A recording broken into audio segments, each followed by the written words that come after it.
On this week's episode, Comic-Con is here as we talk about what we want to see at the largest venue for pop culture. The Dark Knight hits a big milestone, and what does it all mean now that the path to Fox has been cleared for Disney? All this and more as we reach our next stop, the PCC Multiverse.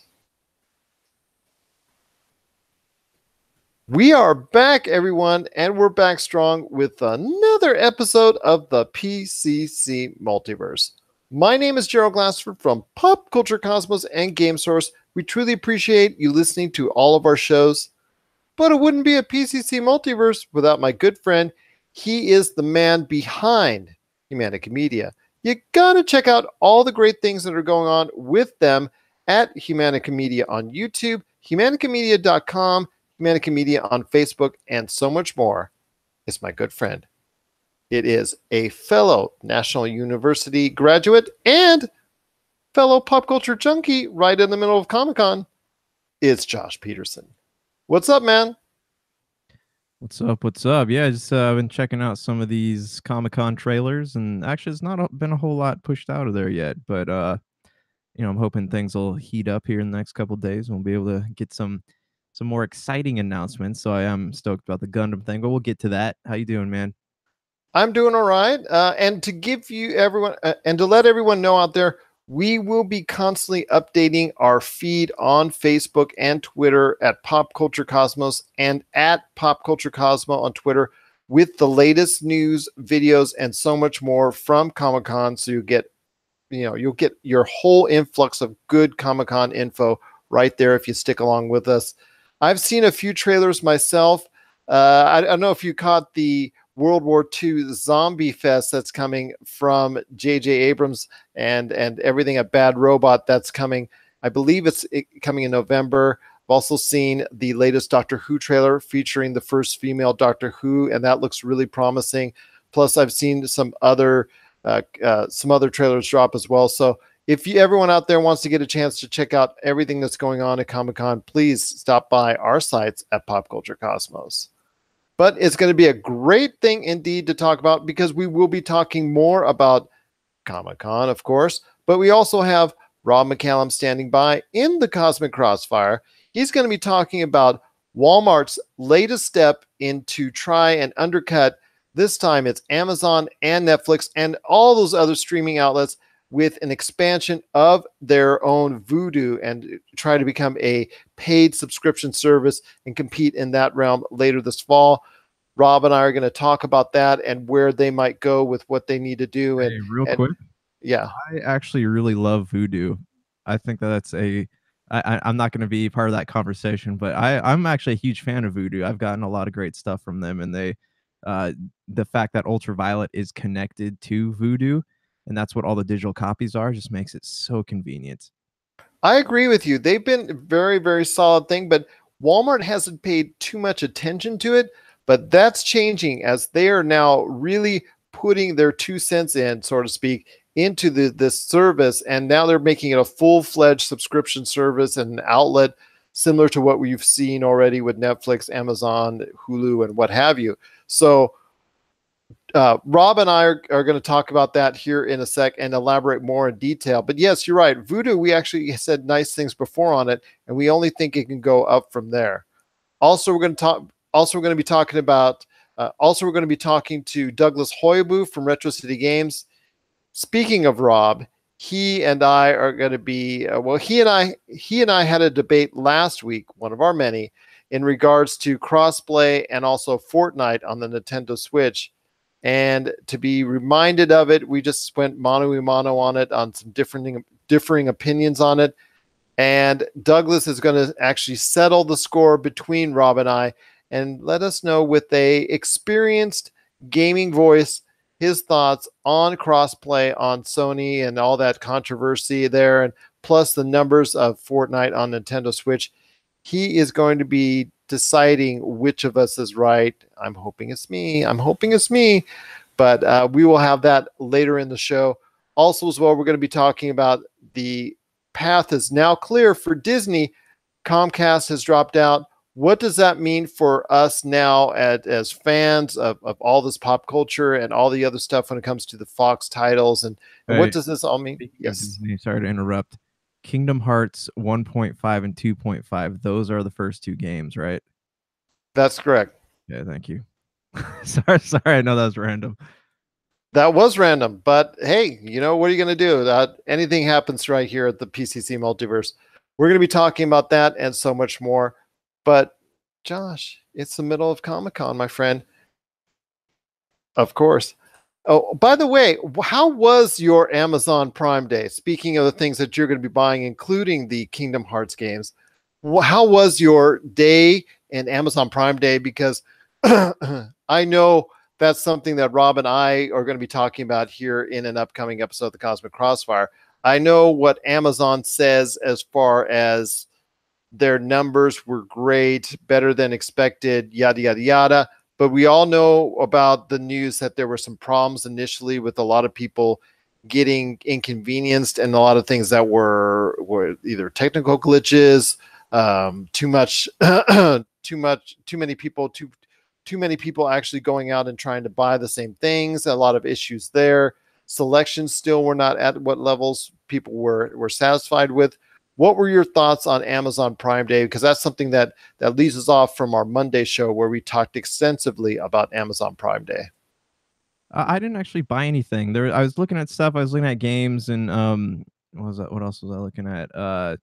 4K Blu-ray player. But I didn't really buy anything because there wasn't something I was like, I cannot live without this item right now, and I'm trying to like, save money. So and it's one of those things where you're like, I get this, and when am I going to have time to use it? I want it, but when am I going to have time to use it? So I would rather just save that 60 $70. But I was sending links to like Nintendo Switches to my buddies and games and stuff like that, so I don't know what they bought. But yeah, I heard about the technical issues. What was going on? Were people the page is not updating fast enough as far as stock goes? Pretty much. Plus, also the fact that I don't think even someone as normally qualified to handle the kind of demand necessary as Amazon actually was able to initially able to handle the demand, early on in the Amazon Prime Day promotion. So I think that's something they're going to have to address. Plus, as we talked about before, I think it's something that if it's such a successful thing for them, they're going to be doing it more down the line. So maybe that'll even things out if people would be looking more towards a summer or a spring sale, that type of deal. So Did you hear about Target? Target actually ran concurrently, and I know you had mentioned that as well. I don't know how successful it was for them, but they were running a massive sale on their own. But it wasn't as heavily publicized. In fact, when you told me, I was only barely aware of it that they were doing something like that. And I know that they had a concurrent sale trying to combat against Amazon, but they just didn't come anywhere near to the type of promotion or advertising that Amazon did with its Prime Day. Right. No, and they also had a problem with they're having a coupon problem. So people were getting like these coupons for deals, get an extra 10-15% off your order. And they didn't realize that in their system people were stacking these coupons, and they didn't have that thing, whatever it is, shut off in their system. So people were stacking these coupons and getting 65-inch TVs for like $300, and so they had a bunch of orders like that, and Target actually canceled a lot of the orders. So there are a lot of people who are pretty mad about that. But that happens a lot now these days when there's mistakes like that made. The retailer or the seller seems to go and not accommodate a lot of these I don't want to say outrageous or just these great savings that were well beyond what the retailer was willing to offer. Yeah. And if people are able to circumvent the system, in the old days, you usually had to honor it when it was not so when it was more of a brick and mortar type format. Now these days on online, it seems to be like you said, the issue where they're canceling these orders right and left with whatever guideline or whatever byline that they want to use.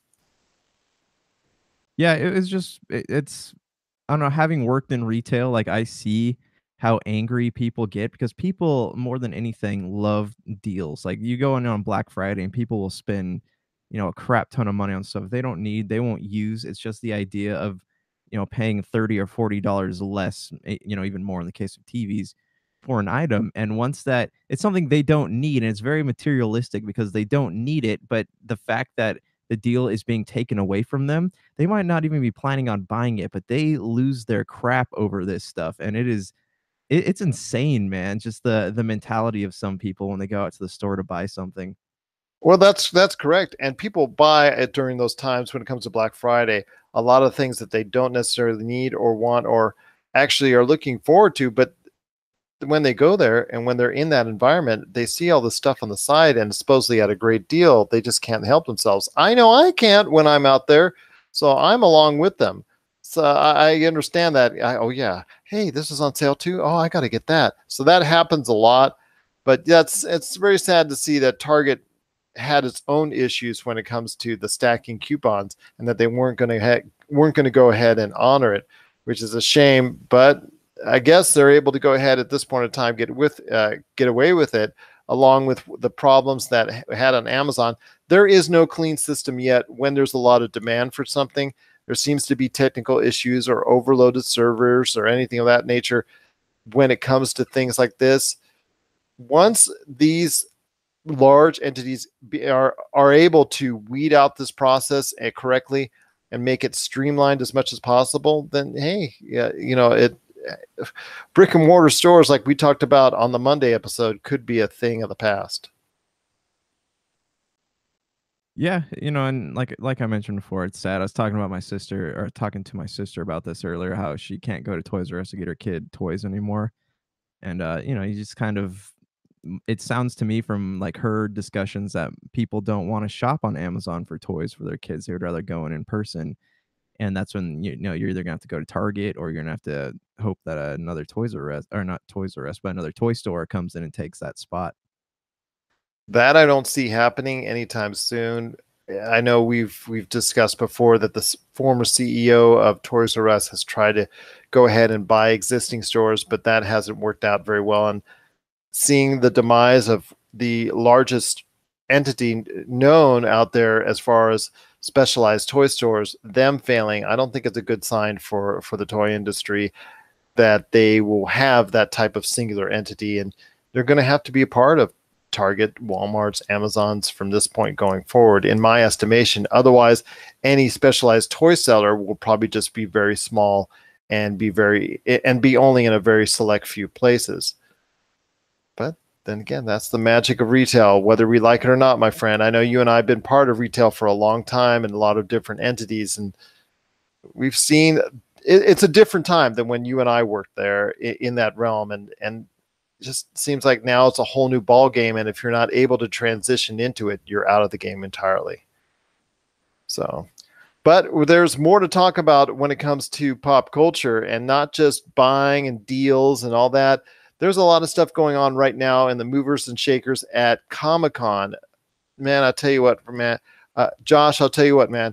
It looks like they are having a lot of fun down there. A lot of crowds, of course. It's always just a massive just a massive throng going into the actual San Diego Convention Center at this point in time.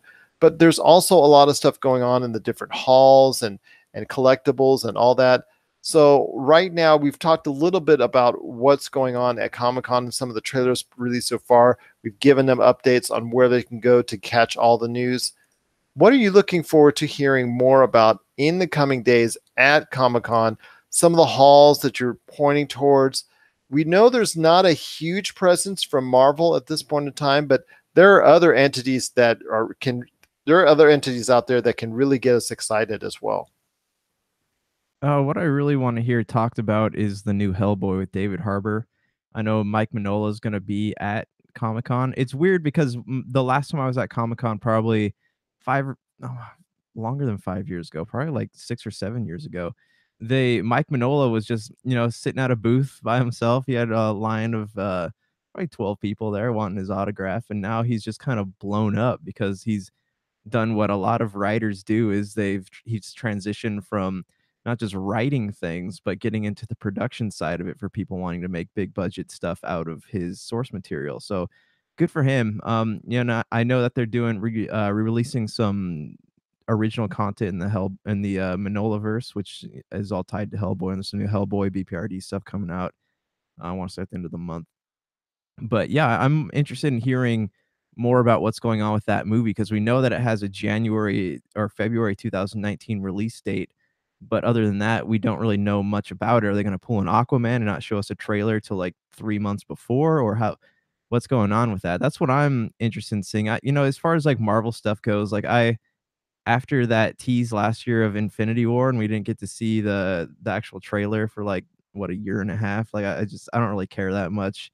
If I was there, that'd be one thing, but yeah, I mean, I'm hoping one day, we can get some Pop Culture Cosmos press access there, but yeah, who knows, man? I'm just there's not a lot. I can tell you what I've read about that I am excited and have questions about. But what about you? What are you looking forward to?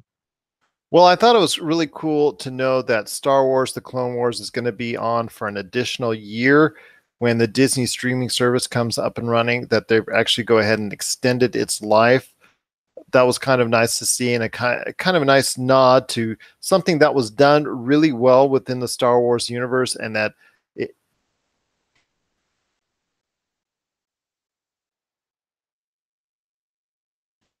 Star Wars universe, and that it's something that it not only was very much appreciated by fans, but now it looks like it was very much appreciated by Disney as well. So glad to see it's going to be revived for one more season on the Disney streaming service when that comes about. I was kind of excited to see the new Doctor Who and see how that's all going to pan out because there's been a lot of polarizing opinions on that subject. I'm really for it. I know a lot of people are not, but tell you what, it looks like from the trailer that I saw, that was actually really fun to see. I know the Predators, as far as trying to get that cycle of momentum going for the Predators movie coming out later this year. They showed the trailer. They've got a lot of things going on with the Predator universe that they're talking about as far as Predator versus Predator, and that's supposed to get a lot of fans excited. I know we're not excited for it yet, but it may come to the point where there could be a level of interest from a lot of fans out there. And I know a lot of people are looking forward to knowing more about Venom and Spider-Man Far From Home.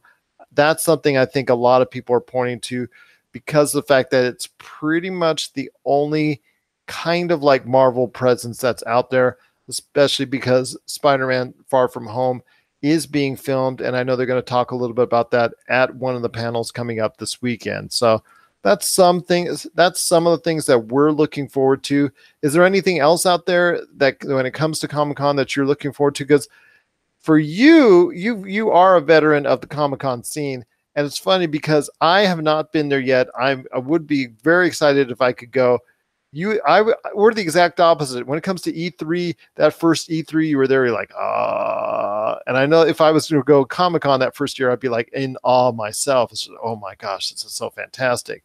So I cannot wait to go myself. But is there anything currently there right now at Comic-Con that you are just pointing towards or also looking at as well, as far as being something that could be interesting within the TV or movie realm as well? Yeah, okay. Well, here, let me go down my list here. My first one is I got Gundam Wing, which I'm extremely excited about because, you know, um, there's a lot of hesitance over Pacific Rim, not by the creators, but by people wanting to go see it because, they didn't know what it was. Was it gonna have over the top acting? It had Jax Teller from Sons of Anarchy and Charlie Hunman is his name. With this, if you looked at the panel, it actually gives you a lot of confidence in this project because not only is it a movie of based on source material that everybody loves, but it's two big companies, Sunrise, which makes the anime, and Legendary, which makes movies, big scale movies like Pacific Rim, Godzilla. I forget what they got all, they're the monster flicks. They got a lot of monster flicks under their belt. So I have a lot of faith in this, especially when they're talking about how they've had a lot of meetings over this, and a lot has gone into the collaboration, which is a real collaboration because from what they were describing, the people from Sunrise, that none of the decisions are being made independently of the other. So they just need to get to the point where pre-production has started, and they're trying to get to the point where they can make they're going to go into mech design and all that stuff and what kind of actors they're going to use. My big thing here is I think they should cast Asian actors, or they can cast white actors too, but have them, if they cast Asian actors, have them speak English, so it's more of a it has the potential to reach more people as far as like the North American fans go. Hold on one second.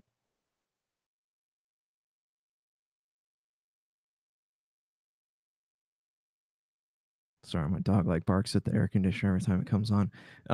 No, but yeah, I just like I think that if the acting, if they had like an setup, a pilot setup like Pacific Rim, but actually had the acting be good, then I think that there's enough source material here to make it into something that people will actually like. And this is a huge franchise. Like this is I mean, I don't want to sound bad, but my fear here is that it's going to end up making like a Full Metal Alchemist like Netflix made the live action one, and that's just something that terrifies me because there's so much potential here for like this big epic space saga, and we haven't gotten one of those in a long time, if unless you count Star Wars, but that's Star Wars. So, uh, this has the potential to be huge. How do you feel about it?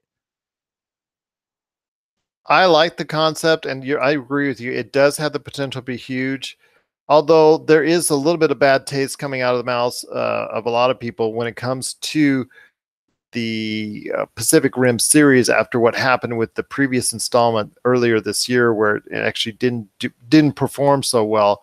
But a lot of people are actually very interested in the in the mech game because I sent you a note the other day that Neil Blomkamp is looking into doing a, not only he's worked on so many mech films already with District 9 and Chappie and whatnot. He's actually looking to be involved as far as a video game concept of mech involving the mech scene. So I know it's of great importance to a lot of people. I'm very interested to understand more about it and to learn more about it. I cannot wait to see something more when it comes to what this world is going to be, what this world's going to be like. So I'm agree with you. I'm on board with you, my friend. I just want to be able to make sure that it's something that I can be able to follow very easily.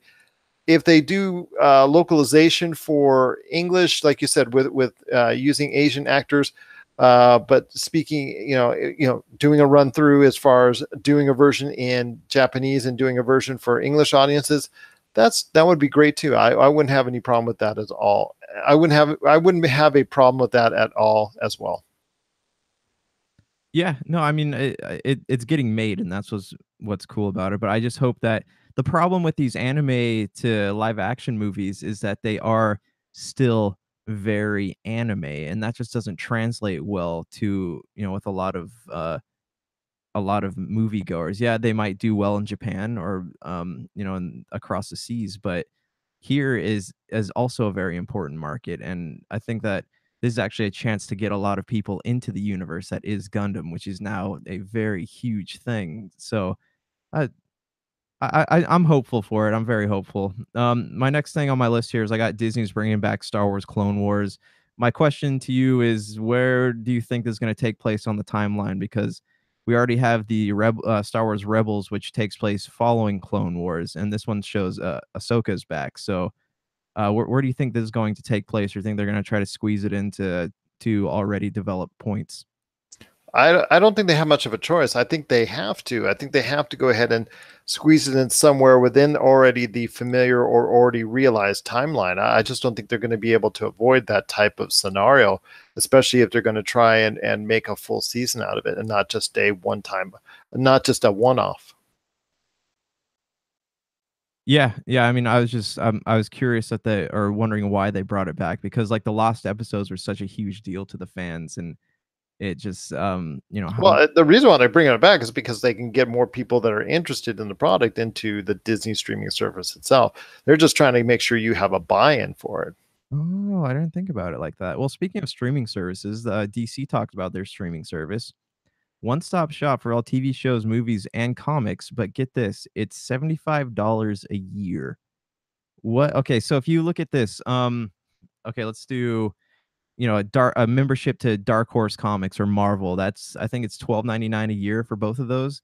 And then you have a membership to Netflix. Okay, so that's roughly about $25 a month for your uh for your to get your stuff. So do you think that $75 a year is worth it for that? Well, I'm going to be talking about this with Rob as well coming up.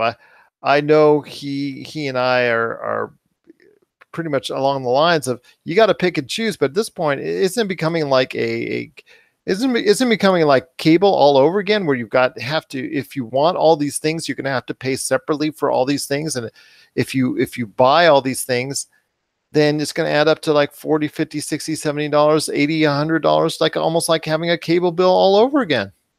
Yeah, because there's so many choices and everyone's competing with each other. They Yeah, no, I hear you, man. And like yeah, you get like an HBO streaming service, you get Hulu, Netflix, like all of these networks have exclusive things to try to draw you over to them, but it's almost get it will you're right, it's going to get to the point where cable's gonna be cheaper than the streaming services. So I think that's kind of cable, maybe they're like standing back in the shadows going, watch these this business model is gonna consume itself here soon. And they're just kind of twiddling their fingers like Randall from Recess. Is there any way you can repair a cord after you cut it? Because a lot of these cord cutters may be coming back to cable sometime soon. I know they're gonna be getting the duct tape out and trying to plug all their cable boxes back in. I'll tell Um, you. I'll tell you. But there's a lot of things going on. I know the DC panel, that's something also of interest as well, especially when it comes to Aquaman and Wonder Woman as well. yeah, they still have not put a trailer out for that, so I'm hoping that we'll see that. And as far as Wonder Woman goes, I don't think that I'm sure they're gonna show them footage in the panel, but we're probably not gonna see anything of it for a bit, unless it's on someone's like cell phone and it's crooked and it's shaking and there's people walking around and talking and clapping. Um, Exactly. You notice, and Disney did change it quite a bit on that original trailer that they sent out to people from what they showed to Comic-Con audiences off that side cell phone type deal. oh yeah, for sure. What wouldn't surprise me though, if eventually Disney or Warner Brothers or whatever comes up with the technology to make reflective screens to where you can't see them behind like a video screen. That would, I mean, I don't know how that would affect people with glasses, but I can totally see them coming up with something like that. I'm sure they're even looking into the technology right now to prevent pirating. And I'll tell you what, you and I would be going to a Comic-Con and say, "Hey, that trailer was great, right, Josh?" And you would say, "I didn't see a thing." I did not see a thing, or I'll be like, yeah, I had my hard drive plugged into the projector. Anything else stand out to you? I know the collectibles are really going strong there. I know the Laughing He-Man. I see the other. Obviously, there are a lot of pops there as well. A lot of special editions. I know that Wreck-It Ralph pops are really going hot there. I have friends that are there now that are devoted to collecting and exclusively just designed to go ahead and just see whatever collections they can get, because not only for them and their own personal collections, but for resale value once it gets onto the open market as well.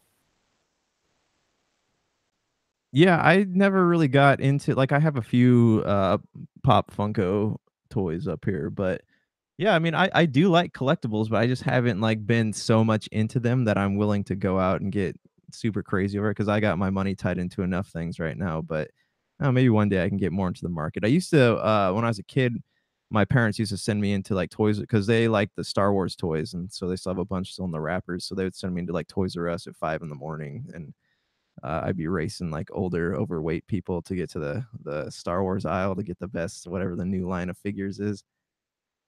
I'll be sure to make a note of that come Black Friday time, to know that there's going to be some snot-nosed kid like right next to me, like, "It's getting away from me.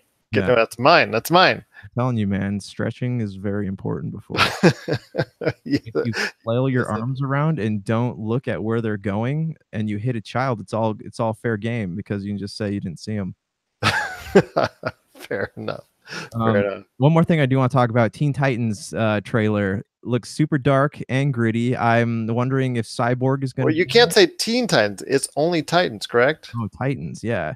So I'm wondering, is Cyborg gonna be in it? Probably not. I know his contract's all tied up right now too, but so Raven, is she gonna be a protagonist slash antagonist? Like, are they gonna be fighting a villain, but also fighting her who might be becoming under control of the villain.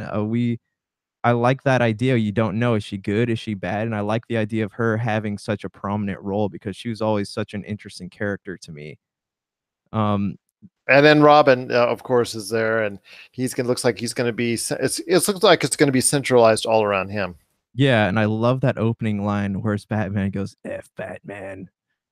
My okay, this next part's gonna make me sound really bad, but I don't like Starfire. Like, I don't like the way they made her look, and it has nothing to do with race. Like, if they were to, I just feel like they need to cast a younger actor and not like a 40-year-old prostitute in her part, you know? Like, I just like that was always she was always like the sleek, attractive hero. And I mean, it does skin color doesn't matter. She can be any skin color she wants, but I just feel like she needs to be younger and have like a cooler costume and stuff like that. Oh, how do you feel about it?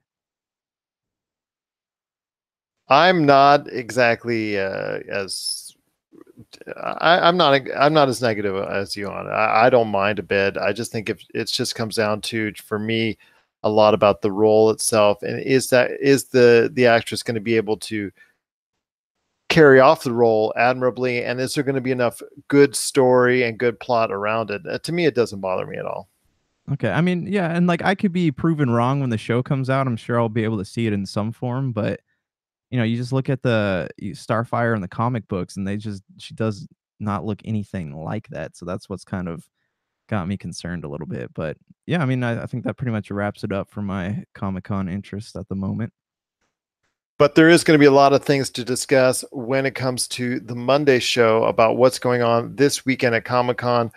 But if you want the latest updates, again, just check out our Facebook page, Pop Culture Cosmos, also as well at Pop Culture Cosmo as well. What are your thoughts on Comic-Con? What are you excited to? What are you looking forward to seeing and understanding, and what are you looking forward to hear about when it comes to the latest news at Comic-Con? Or what trailers are you looking forward to, or what have you already seen that you really, really want to tell us about? Share us your thoughts, popculturecosmos@yahoo.com. Also as well, Pop Culture Cosmo, Pop Culture Cosmos, Humanica Media, and Game Source on Facebook and Twitter as well. Well, like I said, we've got a great episode coming up for you. We've got Rob McCallum standing by in the Comic Crossfire. It starts with him, and it starts with his thoughts on Walmart expanding its Voodoo service. This is the PCC Multiverse.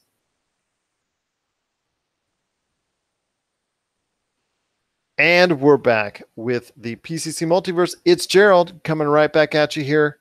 Josh, as you know, we've got a lot of great things going on when it comes to Humanica Media and also Pop Culture Cosmos. We're on 7 days a week on online radio, and also as well, we're on over the air FM radio stations as well, plus on over 30 different podcasting platforms. If you want to check out many of those options, just check us out, Pop Culture Cosmos on Facebook, and you can see our entire schedule, or at Pop Culture Cosmo on Twitter. Josh, I know you got a great thing going on when it comes to Humanica Media, so you got to tell me, man. Please share us your thoughts. What's going on with Humanica Media? We just put out a new Topicocalypse this morning. It's about capitalism. So Big Dog had the idea that he thinks that products should be, or corporations should have a ceiling for how much money that they're allowed to make, so that the cost of goods and services isn't limited to a certain group of people who can afford it rather than another group of people who can't afford it. So it's an interesting thought. It's all just speculation and all that. But yeah, you can check it out now. As far as that goes, and there's going to be some stuff coming out that you sent me, the author interview and some inside sports stuff. Yep, Jason Williams, the former Flesh Gordon. He and I talked for about 45 minutes talking about not only what happened with that movie, because he's got a book that's come out, that I Was Flesh Gordon. It was very interesting about some of the things that we were talking about. I'll just put it like that. But his career, his life, and a lot of the other things that he's done as well. We spanned not just his time as Flesh Gordon and its influence on Star Wars, but we talk about a lot of other things as well. So hopefully check that out pretty soon. with Inside Sports. It's Anthony Barberin and I talking about NBA free agency, and all that great stuff can be had if you just check out today on humanitymedia.com. They're going to be Josh is going to be posting that very soon and be able to check that out indeed. Josh. Oh, and I also want to mention as well, if you have any 5-star reviews, we're going to be telling, if you want to go ahead and catch all the latest programming, please just go ahead and follow us on any of our social media outlets, or go ahead and subscribe to our podcast, Pop Culture Cosmos channel, on any one of our podcast outlets. And if you give us a 5-star review, if you give us a 5-star review, we'll go ahead. We would be glad to go ahead and shout that out on the radio as well. Josh, it's finally happening, my friend. It looks like Comcast has bowed out of the battle as far as all the things that are going on, as far as the bids for the existing properties in the Fox universe when it comes to a lot of their media stuff. And it looks like Disney's going to come out the winner in all this. I want to get your thoughts, man. What's going on with this and your thoughts? We've talked about it in the past, what we were hoping for, what we want to see. But now that it's looking closer and closer to reality, and in fact, by all means, pretty much all means it is. What are your thoughts now that Disney owns Fox, and all the changes that are going to be made, and some of the things that you're looking forward to when it comes to the acquisition that Disney has made for all those Fox properties? It's not really expectations as much as curiosity. What are they going to do with Alien? What are they going to do with the Predator franchise? What are they going to do with like some of the bigger ones? Because I know, despite Robert Zemeckis saying that they weren't. Oh wait, no, that's Universal. Okay, wait, no, who makes Back to the Future? Is that Universal or is that Fox? I think it's Universal. Yeah, because no, you're right. It's Universal because that was a Spielberg project. Okay.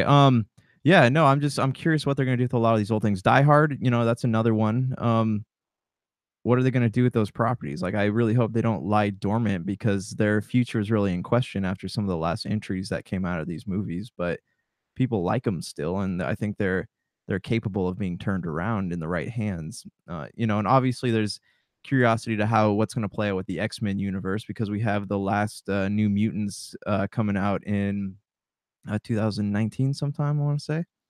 And they right now, like, there's no, usually we hear about, there's like 4 X-Men movies lined up at once, but there's currently nothing slated to come out after New Mutants. So I know that what's her name, not Daisy Ridley, who plays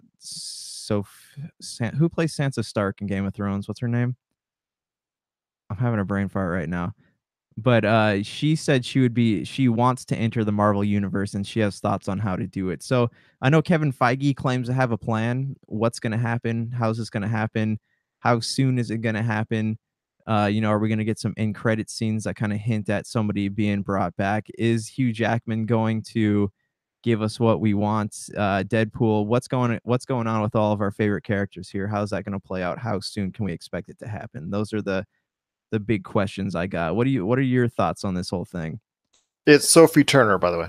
That's I was close. I was saying something, and then I stopped. All right.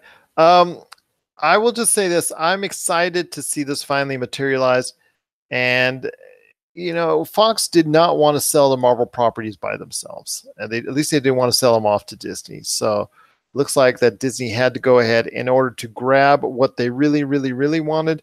They had to grab everything else, which if they do their research and do their due diligence, then they could really, make some of these older properties really shine once again. Hopefully they'll still be able to create a lot of new things. I know Rob talked about wanting to make sure that Rob has talked about in the past wanting to make sure that they're going to go ahead and still create a lot of new stuff at Disney. I'm sure they will too, but leaning on older properties seems to be a theme always that's concurrent in Hollywood. And I just want to see some of these properties that need some love. Like you said, with the Die Hard series, I'd love to see another entry in the Die Hard series, at least one more finale for maybe Bruce Willis, maybe if he turns that over to someone else, because that's something that could still earn and generate a lot of income. And then there are other Fox properties as well that I would love to see just come back onto the screen now that it's in Disney's hands. But I kind of worry because I'm kind of worried about what they will prioritize and what they will say yes initially to, and what they say we're going to put that on the back burner or not even worry about it at all.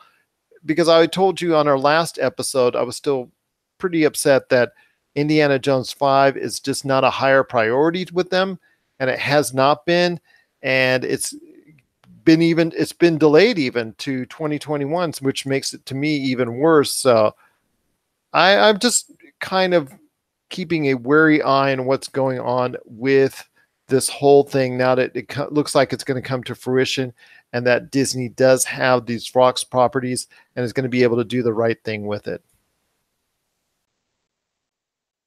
Yeah, there's some hope there. Yeah.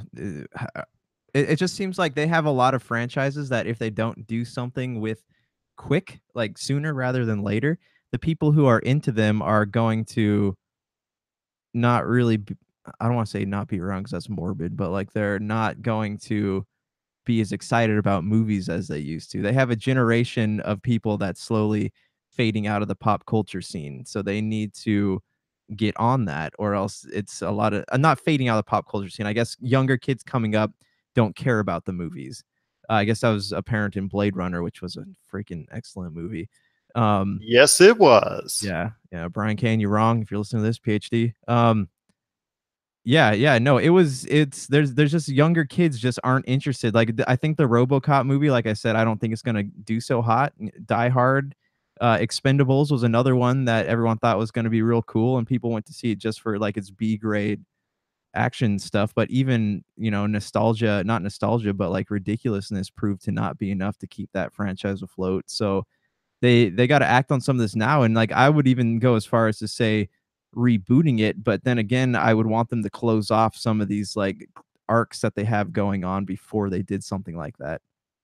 I agree with you wholeheartedly, and they need to go ahead and have something effective and a general plan going forward that they can utilize, because they've spent a lot of money on this, because obviously $70 billion plus is nothing to sneeze at. And they need to now go ahead and maximize their potential with this, and seeing what they can do with all these properties, no matter how large, no matter how well known, or even no matter how, I guess, no matter how small it is, that they can go ahead and maybe profitize off of that in some form or fashion. Because a lot of these dormant franchises that Fox has ignored or just pushed away to the side may be brought back, and could be brought back to be able to delight audiences in a different fashion in a new age. And I'd love to see some of these smaller properties get some love too, along with all the other large ones that seemingly could be on the surface for Disney as well. What are your thoughts out there on the Disney Fox merger, the Disney acquisition for a lot of these Fox properties? Are you with it? Are you not with it? Are you excited to see what's going to go on, not only when it comes to the X-Men and the Fantastic Four coming to the Marvel Cinematic Universe, but also when it comes to the other Fox properties as well? Share us your thoughts, popculturecosmos@yahoo.com. Also as well, Pop Culture Cosmos, Humanity Media, and Game Source on Facebook and Twitter as well. When we come back, Douglas Hoibu is going to settle a little debate Rob McCallum and I had on a previous episode, where we talked about Fortnite on the Nintendo Switch and crossplay, the controversy that seemingly surrounds it when it comes to PlayStation. He's going to put his final, almost like Judge Judy type decision making, whether or not he's going to side with Rob or whether or not he's going to side with me. Find out the answer right after the break. This is the PCC Multiverse. And we're back to close out the show. This is Gerald coming back with Josh. This is Gerald coming right back at you once again with my good friend Josh Peterson. Josh, to close out the show, I thought we would share a little bit of fond memories, or if you have them, in regards to The Dark Knight. It hit 10 years this week. Seems like only yesterday when I watched it on screen and watched the powerful performance of one Heath Ledger, who posthumously won the Academy Award for his portrayal as the Joker. I don't know if, depending on who you talk to, they either love his Joker or they love Jack Nicholson's Joker. I've come to I've grown to love both performances because I think they're both so diverse, but I think they're both brilliant in their own way.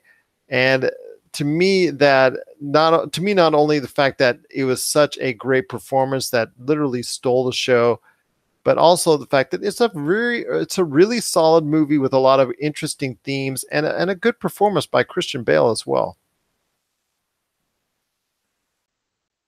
Hold the phone. They just put out the Dragon Ball Super Brawly trailer. Dang, I'm gonna watch after this. But anyways, yeah. Okay, so I went through a weird phase when The Dark Knight came out. I was in a place where when people came up to me and said, "Oh, bro, you gotta see this movie. It's so good." I didn't want to go see it. Like it really, I was being rebellious, I guess. But it made me want to do like Napoleon Dynamite was one of those. Like everyone's like, "Oh, it's such a great movie," and I went to it with just these super high expectations. I came out, and I was like, I gotta be honest, man, I didn't like that movie that much. So I was trying to not let people overhype The Dark Knight for me. I loved it though. Like it was dark, it was gritty, and it really brought I almost like I would say that it did the most for superhero movies that any other superhero movie has ever done because it brought superhero movies to almost an award worthy light, and that whole thing. And I know it sounds bad, but I think the whole thing with the Heath Ledger incident kind of brought it a little more popularity. But it was dark, it was gritty. Like Chris Nolan really knew what he was doing, and like if I would have loved to see his vision come to light in the Justice League instead of having Zachary Snyder take control of it, because I know he was originally, we might have talked about this, but he was originally um when he produced The Man of Steel, he was originally doing it under the impression that Christian Bale was going to play Batman in the Justice League, but I guess he didn't want to sign up for 6 more movies or something, so that never came to light. But yeah, no, it's I see. I want to call it a masterpiece, but it really, I don't know if it's a masterpiece or if it was just something that nobody had ever seen and no filmmaker had ever dared to do before. But like even if you watch it now, it holds up really, really well, and I would even put it in my top 10 movies. It is an outstanding movie. I agree with you on that. I thought I'm probably one of the differentiating opinions on its predecessor, Batman Begins. I really like Batman Begins. I think it is just as good as The Dark Knight, in my opinion. I just think it falls off like a cliff when it comes to The Dark Knight Returns. Excuse me, The Dark Knight Rises. That movie was just too long, but we won't go into that detail there. Yes, I did watch Dragon Ball Z, by the way, a little bit here and there. I'm not. It's not something I've watched extensively, but yes, I have. I've dabbled on it. So I know you're excited for it, my friend. All right. Oh, okay. Well, we can do that on the game source if you want. All right. Before we head on out, I'll tell you Yeah, what yeah. we'll do. Sorry, man. I was just like, it'd be cool because it just came on. Do a little. Yeah, I actually have the link and I just shared it. So yeah, it was truly a great film when it came out. It is one of the defining superhero films. You can't, nobody else can take that away because it just is an outstanding film as far as quality, as far as the performances. But Heath Ledger's Joker is a defining moment in cinema, especially when it comes to the superhero genre. And I think it proved to a lot of people that a superhero film can reach an audience, can also connect with an audience, but be also one of those movies that also gets that type of praise, that deserves that type of attention as far as not only from a critical but a popularity standpoint as well.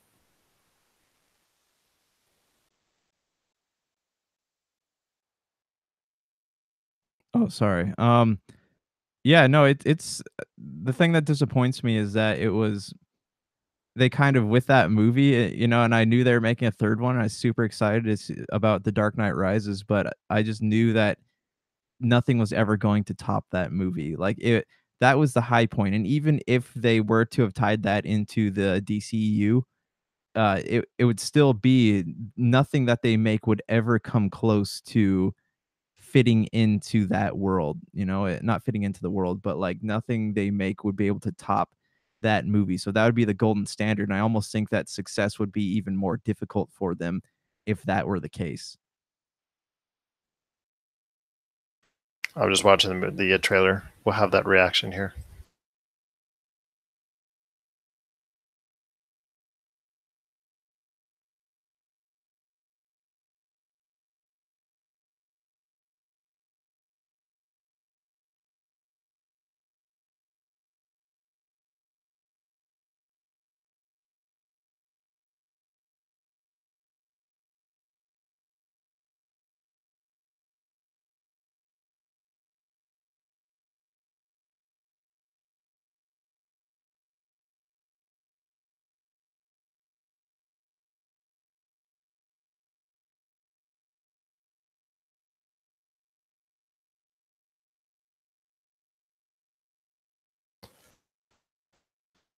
What are your thoughts out there on The Dark Knight hitting 10 years?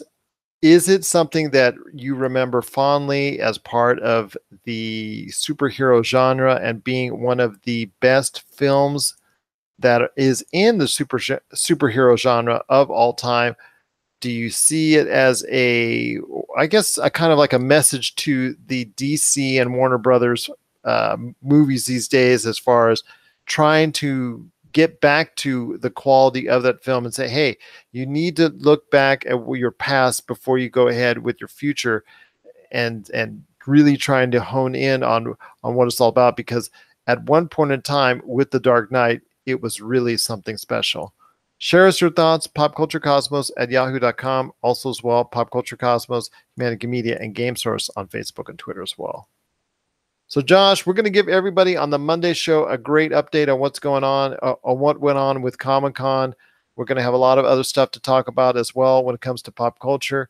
But before we head on out, man, I know it just appeared right before our very eyes as we're recording this right now. The Dragon Ball Super Broly movie trailer just hit. You got to share your thoughts before we head on out, because I liked it. I saw what I liked, and I can't wait to see more.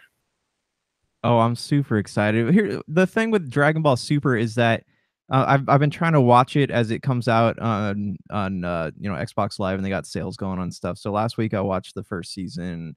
I want to get onto the next season here, but what I noticed is that they're releasing like new Dragon Ball Z movies, and they're going to theaters, and then Dragon Ball Super is just episodic versions of these movies. So you're getting it's like the extended cut of Lord of the Rings. You're getting the little bits and pieces that you didn't get to see in the movie. But it's funny because Broly has always been a character in Dragon Ball Z. I was a huge fan when I was a kid. But and I still as an adult go to see these movies, but as Brawley has always been like the butt of all the canon jokes, because Brawley has always existed outside of canon with the Dragon Ball Z feature films, and people have always made jokes, strongest, like memes, strongest saying in the world, not part of canon. But now this is Akira Toriyama, the actual writer of the original Dragon Ball Z, wrote this movie and this story arc and officially made Brawley canon. And from what I understand, he's getting ready to retire here soon. So this is kind of a fitting her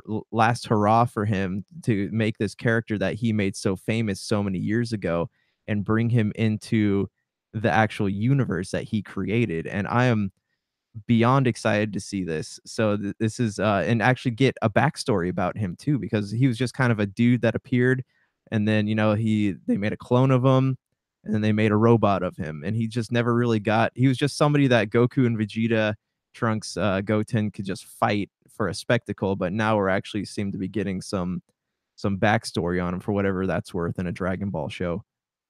If you want to see that latest trailer that's hit Comic-Con in regards to the Dragon Ball Super, the Brawly movie, check it out today on our Pop Culture Cosmos Facebook page. We've got the link right there for you. So for Josh Peterson, this is Gerald Glassford. It's another beautiful day right here in the PCC Multiverse. We thank you for listening. And here's hoping you have yourself a great day.